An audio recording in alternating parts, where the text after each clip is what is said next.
You are listening to the Nature's Premier Podcast, Episode 51, Introduction to Poaching, Part 1.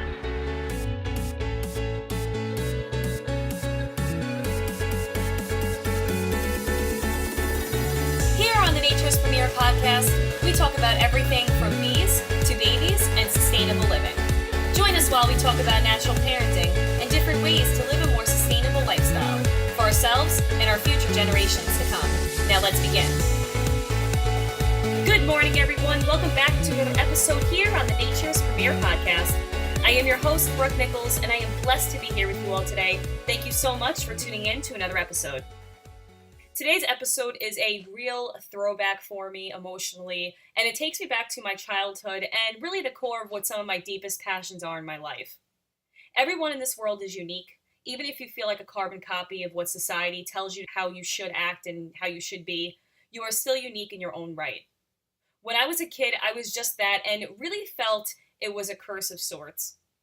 I was always made fun of for being such an empath and displaying my love for animals every chance that I got, whether it be, having like magazines on my desk or having a backpack with a bunch of pins with pictures on it. Like I was super OD over the top. I'd have like my books have all different types of animal articles on it. I would just cut Jane Goodall out. And a lot of my peers had no idea who these people were, but I knew who they were, like Jack Hanna magazines. I mean, I was like so about it, you guys. While some girls were like pasting Hanson posters up, I was putting Tiger posters up. So it just kind of gives you an idea of the kind of kid I was.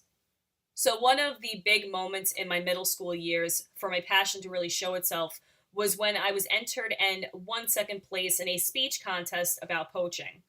All 200 some odd kids in my grade were entered automatically in a contest teachers had about talking about a topic that means the most to you. I took that honestly and ran with it. I did hours of research at the library on this topic, and, not to date myself, but this was before home computers were common and before I could Google things on my cell phone, and really poured my heart into this essay. I even set up the podium where we had to read our essay out loud to the school with my favorite exotic stuffed animals. I talked about what poaching was and how it affected the animals, and really did my best to make a good imprint on everyone's minds and how serious this issue was.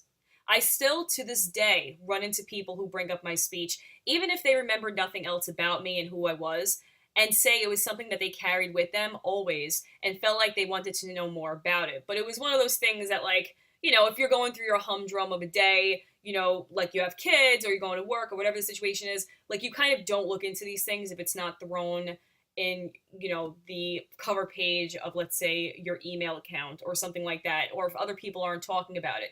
It's one of those things that people want to learn more about because there's a lot of topics like that in life. That's why I think it's really important to be mindful and centered and, really kind of expose yourself to different things. But it's just one of those topics where people want to know about, but it's not in front of them. So it's kind of something that they put in the back of their mind. So anytime I ever ran into someone that said those things to me, it really did make an impression on me. And it really made me feel like, okay, people want to learn about this. People do want to learn about poaching and what's happening in our environment. And there has to be a way that I can share with people that may not get this information anywhere else. Fast forward 20 years, I am beyond grateful to have a platform like this where I can talk about these issues and fold them into other topics and somehow blend them in a way that I'm still talking about, being mindful and parenting and all that good stuff, but also talking about the environmental aspect because everything's connected. So it's something that I'm really grateful that I'm able to do. And this is one of those topics that means so much to me because I get to talk about these issues and raise awareness to families who may not have heard much about this topic at all, even if it is popular among some conservation circles. So today I'm just going to focus on what poaching is, give you the backdrop, and on the part 2 of this poaching series, I'm going to talk about the story that took the world by storm in 2015, and that is about the murder of Cecil the lion. So stay tuned, learn a little bit more about poaching and why we need to rein it in, and definitely stay tuned for part 2.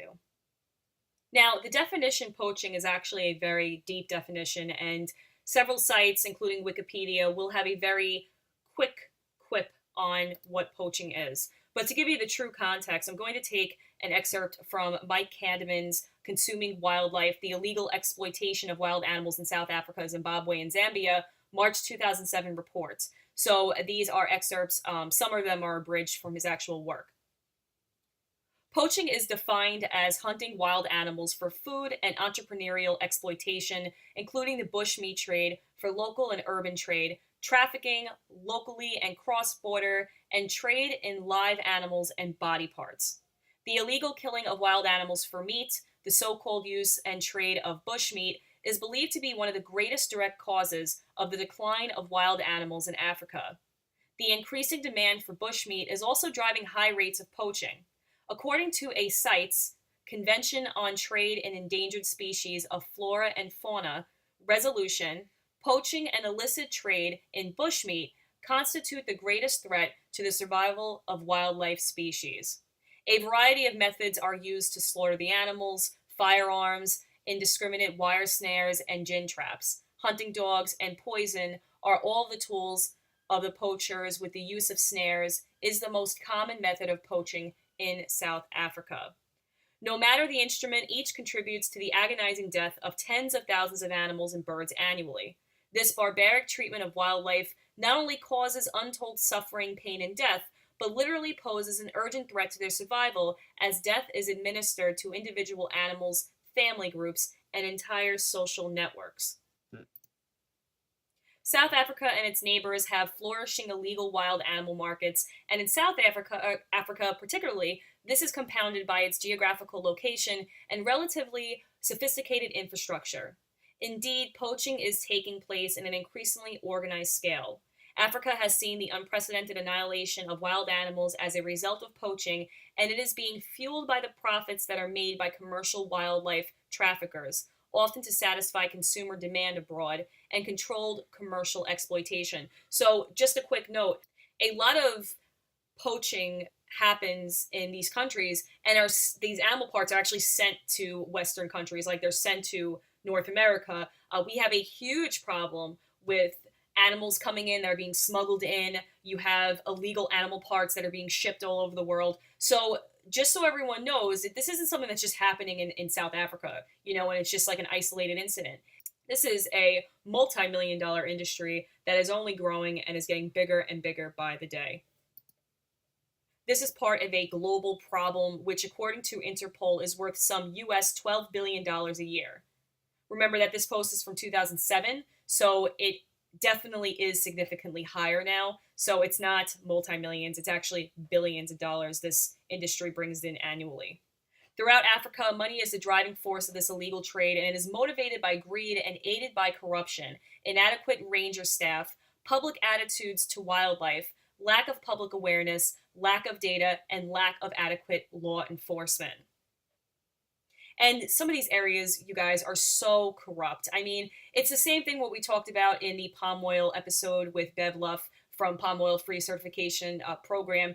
She talks about the fact that a lot of these loggers will come in and literally slide, $10,000 under the table, and they're able to, bring in all this Amazon rainforest wood, just be able to cross borders. I mean, it's just ridiculous, you guys. Like, there is so much corruption in some of these countries. It's absolutely heartbreaking. And just to touch on this one part from the report, to give you a better idea of the poaching epidemic and what it's used for, there are actually three general categories of consumptive use of wild animals: commercial trophy hunting, which in my opinion is the most deplorable one, illegal poaching, including subsistence hunting, and commercial farming. Nearly all illegal poaching is commercial. It is generally believed that wild animals are safe in reserves. However, research has revealed that many of these reserves in southern Africa are heavily targeted by animal poachers. Of concern is that in some instances, the park rangers themselves are poaching. And that is a big issue that we have today. And that actually goes into Cecil's story, but I'm going to save that for the end of this episode because I really want to get through the poaching, talk about the animals that are affected. But that is what Cecil's demise was. He was led off of his reservation and killed.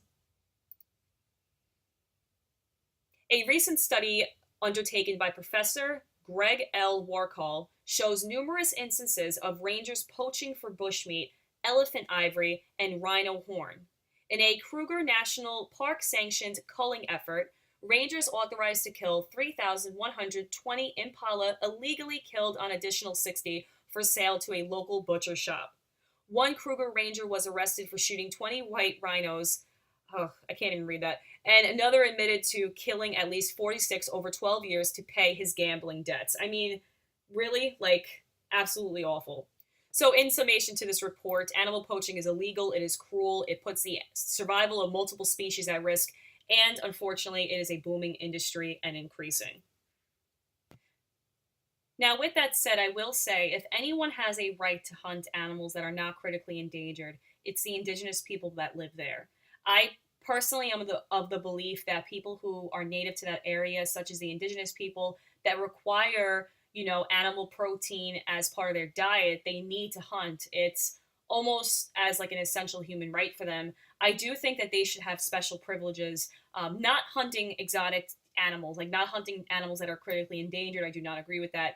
But I will say I am in the camp of believing that indigenous people should have certain privileges that we don't have, right? Like, I shouldn't be able to go over there and kill anything without specific permits and things of that nature. But I do believe that the indigenous people there should be able to hunt for their protein intake. Now, again, that's not hunting and selling. That's not hunting rhinos. That's not hunting tigers or anything like that. But to stay alive, I do think that, poaching laws, these static poaching laws that they have that are very loose in nature, do hurt the indigenous people there. That's why it's so important that we take poaching as a whole and we rally it together and really cinch the edges up, like really make it something that's firm and something that's punishable by law.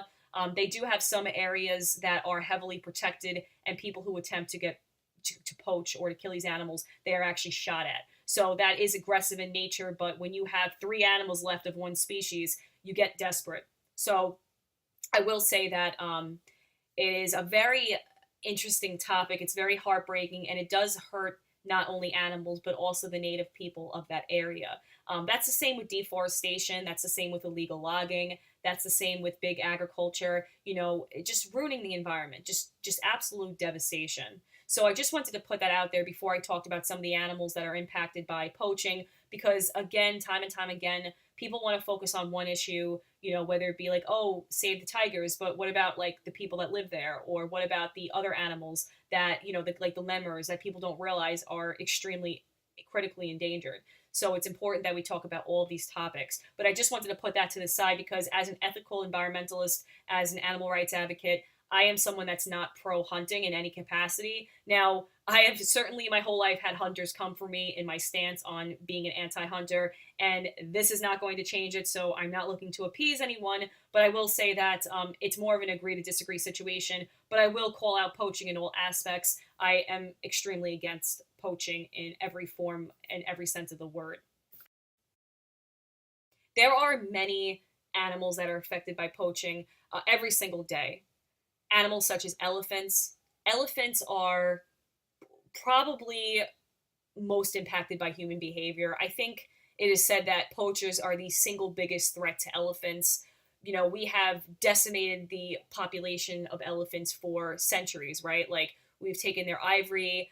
The international trade in white gold was banned in 1989, but people's persistent willingness to hand over bigger and bigger sums of money for dead elephant tusk has made it more tempting than ever to profit seekers for killing elephants illegally. And I think in China it was like $2,500 per kilo on average as of 2015. So that's a lot of money, and that's a big incentive for people who are only looking out for money to want to kill these animals. And the thing is, too, is that a lot of people think like, oh, well, who really cares? They're hunting, they're just shooting these animals, they die fast. That's absolutely not the case at all. Sometimes elephant poachers like Cecil the lion's killers use bow and arrows as their weapons of choice. These animals lay there, they're dying, and then you have some, use a colorful, insert any colorful word you want here, take a chainsaw to their tusks and just cut them off. I mean, it's just deplorable. It's absolutely barbaric. I mean, these animals are just, just disrespected. Their whole legacy is wiped out. And back, and I believe it was 2014 or 2013, a Sateo, who had the magnificent 6.5 foot tusks, were just lopped off, by poachers. Just completely, just no regard for this animal's life at all. And other hunters, let's just say this as well, they don't just use guns, bow and arrows. There have been gangs that turn grenades and AK-47s on total entire elephant herds. So it's just completely disrespectful. There's no dignity in killing these animals. So when people want to say cultural things, I mean, I'm definitely more in the camp that a lot of these poachers are just like gangs, right? They know what they're doing. They're killing these animals quick. They're taking the animal parts from them a lot of times when they're still alive, and they're getting out of there and they're looking to sell it for as much money as possible. Asian elephants, the saddest thing is that they're the most vulnerable species of elephants, and they are hunted for their tusks, body parts, meats, and hide.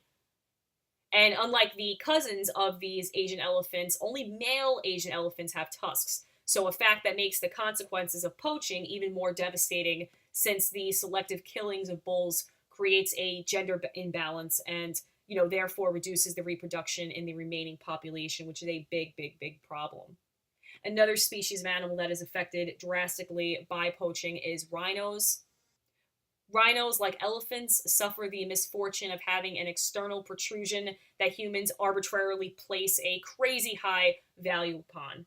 Now, guys, when I say crazy, I mean a crazy, crazy, crazy high value upon these horns. Rhino horn was reported to be selling for $70,000 per kilo in 2012. $70,000, making it more expensive by weight than gold, diamonds, or cocaine.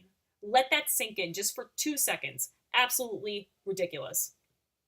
And the demand particularly comes from places like Vietnam, where some people believe that consuming rhino horn will cure everything from cancer to hangovers to a dull night out. I mean, it's just silly at this point. The black market demand for rhino horn has led to a surge in poaching of the critically endangered black rhino and the more numerous southern white rhinos across southern Africa since about 2007, 2008.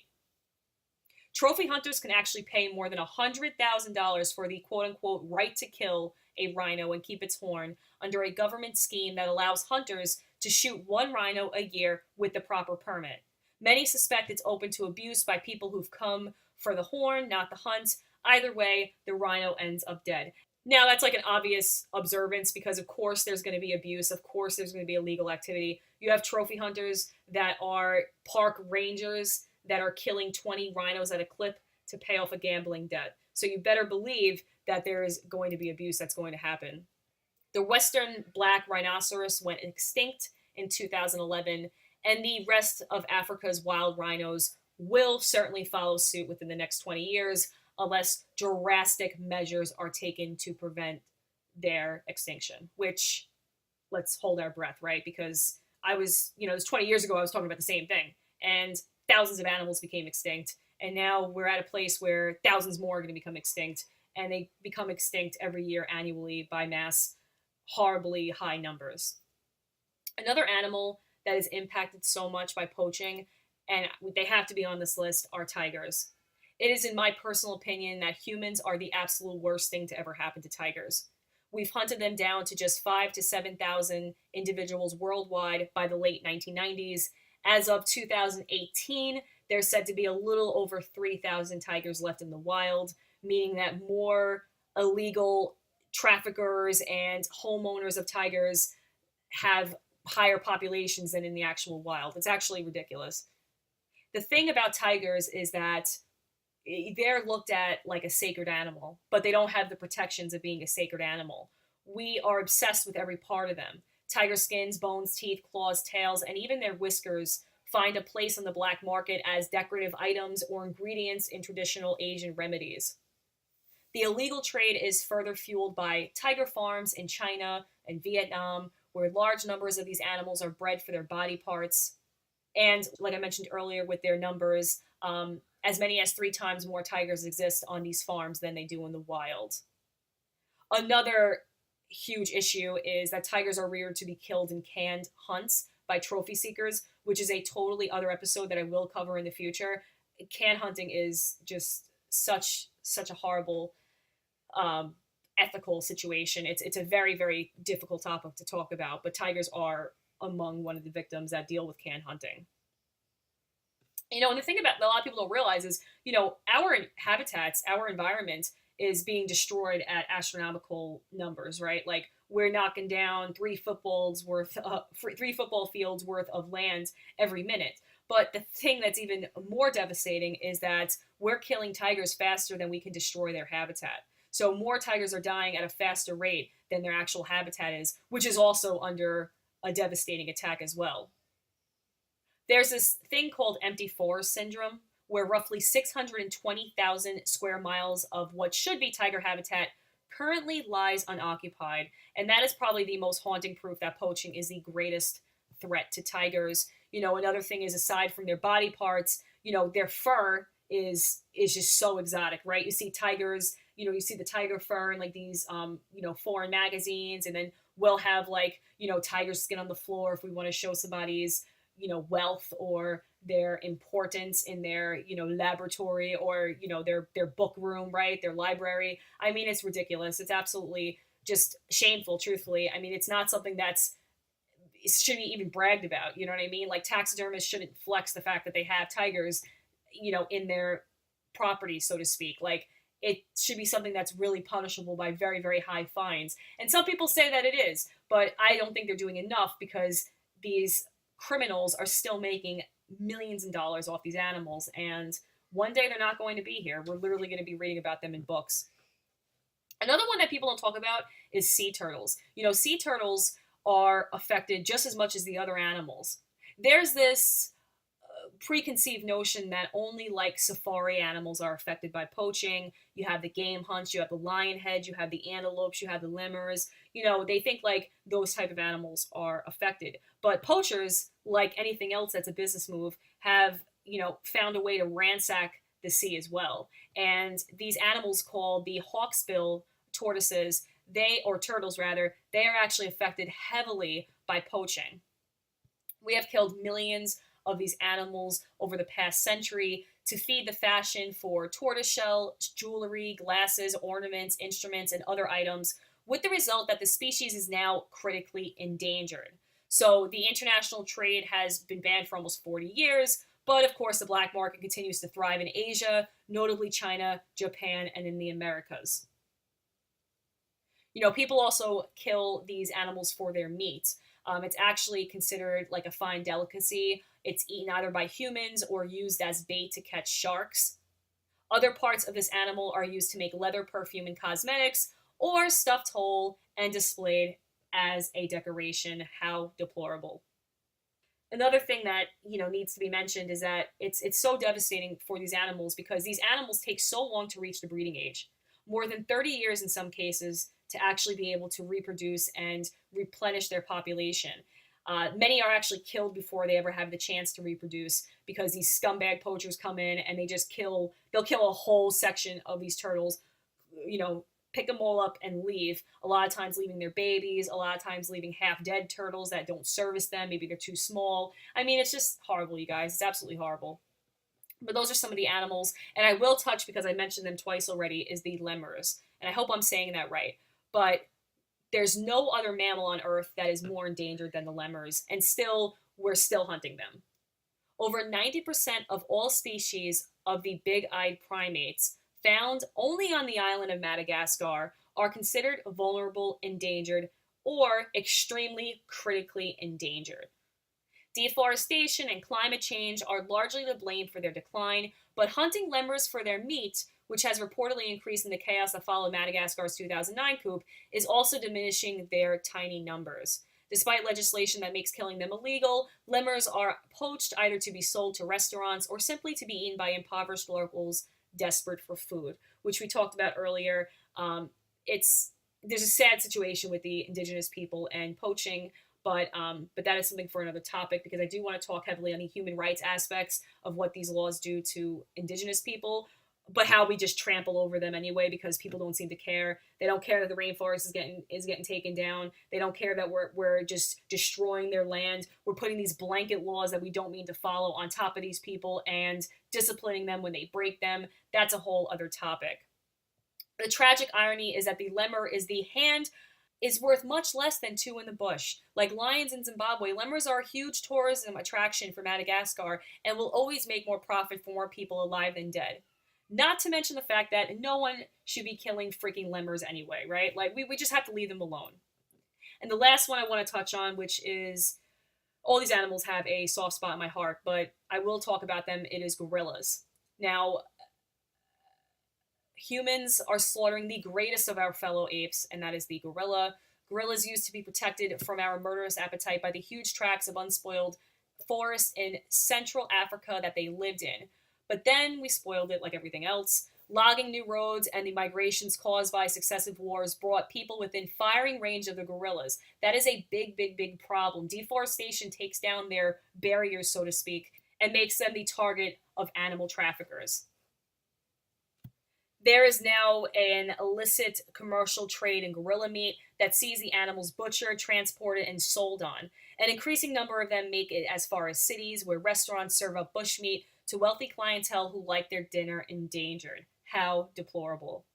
If that weren't enough, poachers have begun to target gorillas for their body parts to be used in folk remedies or simply as trophies. Hands, heads, and feet are said to be particularly popular.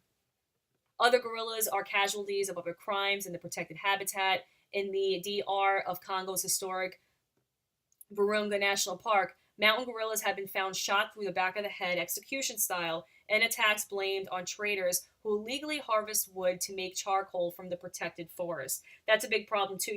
One thing that I heard that was actually something that was traumatizing to me when I heard it, and this is a little triggering or very triggering depending on your emotional state and passion in this, but these animals will, the Borneo orangutans, for example, not the gorillas, but I'm sure it's all one and the same, right? Like, we're all animals. We all do the best that we can for our babies.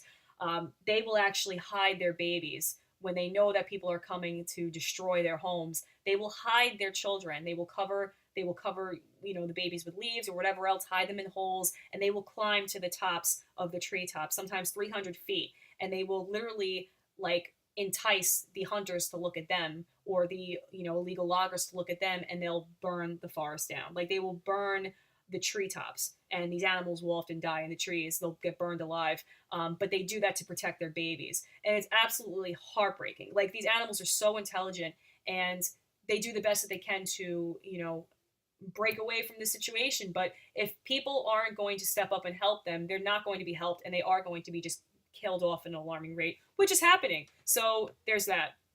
And all species of gorillas are suffering. The western lowland gorilla, combined with habitat loss, climate change, and disease, numbers are now so low that reproduction is so limited that the deaths of even a few animals at the hands of poachers stand to have a major impact on the population. And according to the International Union for Conservation of Nature, by the middle of this century, we may well have wiped out more than 90% of all western gorillas in just 3 generations. Poaching is the assault on our wildlife. It is the decimation of our numbers of elephants, of these beautiful animals that live there. It is the extreme cruelty shown to the indigenous people. It is just the lack of regard that we have for our natural resources, for our rainforest, for our oceans. Poaching needs to be stopped. And it's an industry that is growing, and it is something that our children need to learn about.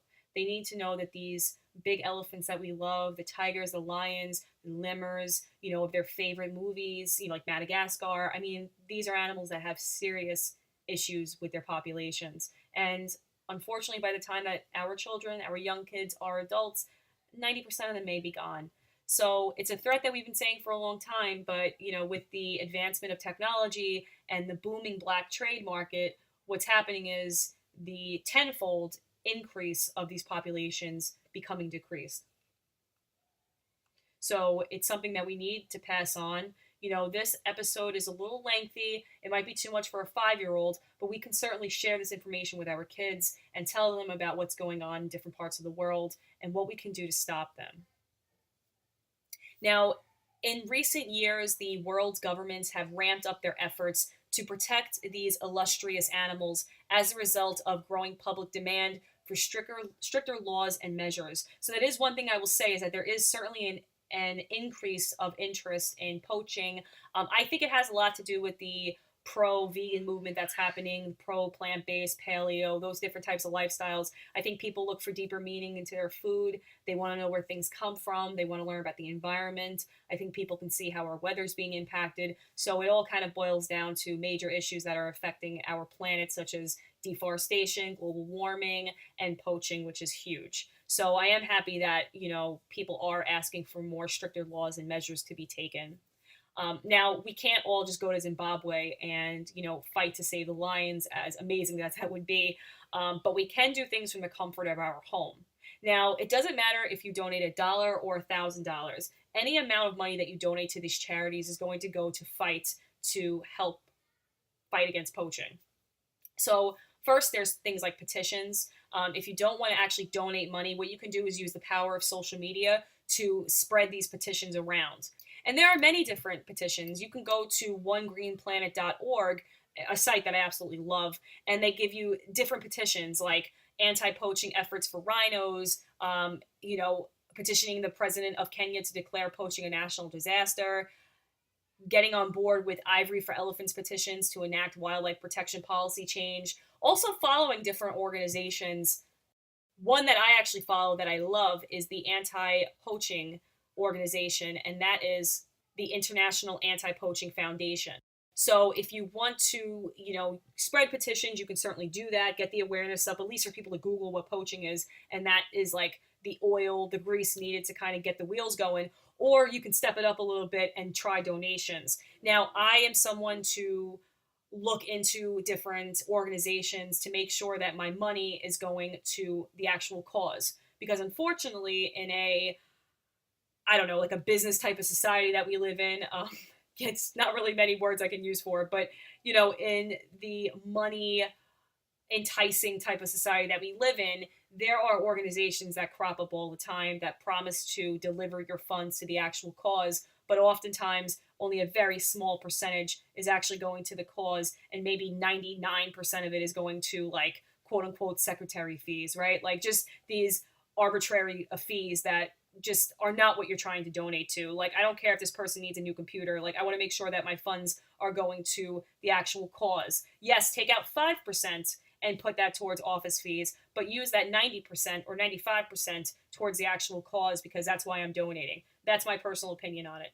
But you can certainly find different ways to donate. One Green Planet recommends to back a ranger. Donate through the World Wildlife Fund's Back a Ranger project to benefit the men and women who put themselves on the front lines against animal poachers. These rangers are badass, you guys. Like, they carry weapons on them. A lot of times there's 3 rangers to 1 animal. They will watch like a hawk to protect this animal against poachers, because it is the Wild West out there. There are so many poachers that are looking to make a quick buck off of the lives of these animals, and these rangers really do fight on the front lines, and oftentimes they get killed in the process. So donating and backing a ranger is something you can certainly do. Join the African Wildlife Foundation's 3-pronged plan to restore the natural habitats, educate local communities, and conserve wildlife. So help their economy, help the wildlife, and help the local indigenous people of that area. That is something to certainly back as well. And you can also help stop wildlife crime, like illegal trading and things of that nature, by donating to the International Fund for Animal Welfare. Another thing you can do is to volunteer. You can host a fundraiser for the Environmental Investigation Agency. You can check out volunteer opportunities with ProTrack Anti-Poaching Unit. You can volunteer with the International Anti-Poaching Foundation, learn about anti-poaching techniques, and aid in efforts to help wildlife. Now, for many of you who are listening, you're probably like, okay, yeah, let me do that with 3 kids in tow living in New York City. Not going to happen, which I totally get. But if anyone's listening to this that wants to do a little more and really go down that road of fighting poachers, which truthfully is something that I would have done had my life turned a little bit of a different way. I always wanted to track tigers in like Siberia and fight poaching, but maybe when I'm an old lady, I can do that.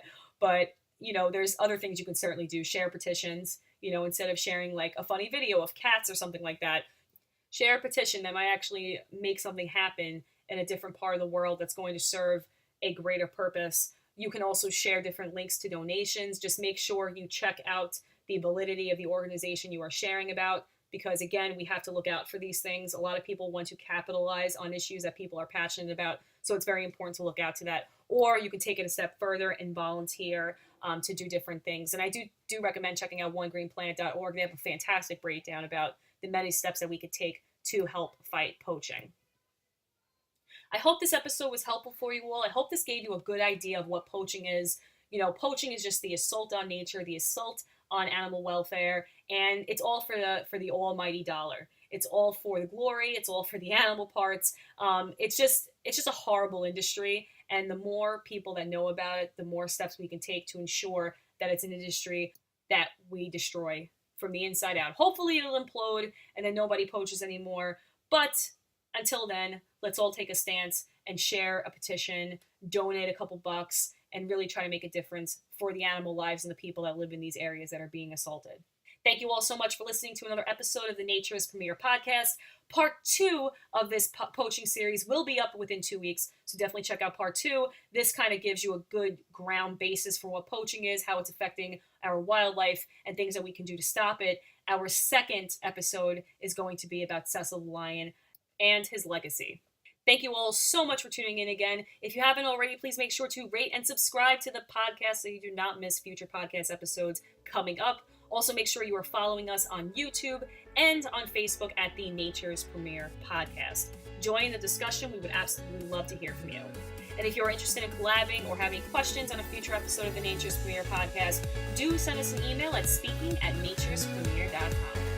Until next week, I hope you have a wonderful, stress-free week ahead. Take care, friends.